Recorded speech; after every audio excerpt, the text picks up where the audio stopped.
હવે સમાચારોમાં આગળ વાત કરીએ આપણે બનાસકાંઠાની તો કચ્છ જિલ્લાના ભીમાસર ગામે અફીણ ડોડાના મોટા જથ્થા સાથેનો ચોંકાવનારો મામલો સામે આવ્યો છે।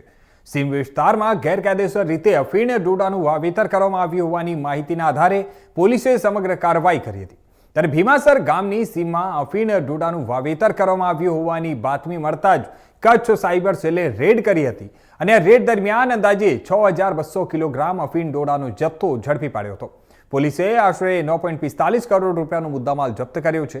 આ ઘટના સ્થળેથી 3 આરોપીઓને ઝડપી પાડવામાં આવ્યા છે। પોલીસે ગેરકાયદેસર વાવેતર અંગે વધુ તપાસ હાથ ધરી છે અને સમગ્ર નેટવર્ક સુધી પહોંચવાના પ્રયાસો શરૂ કર્યા છે।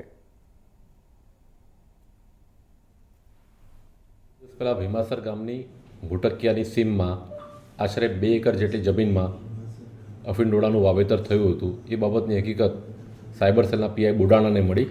એ હકીકતની તપાસ કરવા ટીમ ગઈ અને ત્યાંથી 3 જેટલા આરોપીઓ પકડ્યા છે। તેના નામ છે પ્રભુ સોઢા, ઈશ્વર ગોયલ, મનસુખ ગોયલ। એ તમામ ભીમાસર ગામના છે। 2 એકર જેટલી જમીનમાં અફીણ ડોડાનું વાવેતર હતું। જથ્થો 6273 કિલો જથ્થો પકડાયો છે અને એની આશરે કિંમત છે 9 કરોડ 41 લાખ જેટલી કિંમત છે અને આગળની તપાસ ચાલુ છે।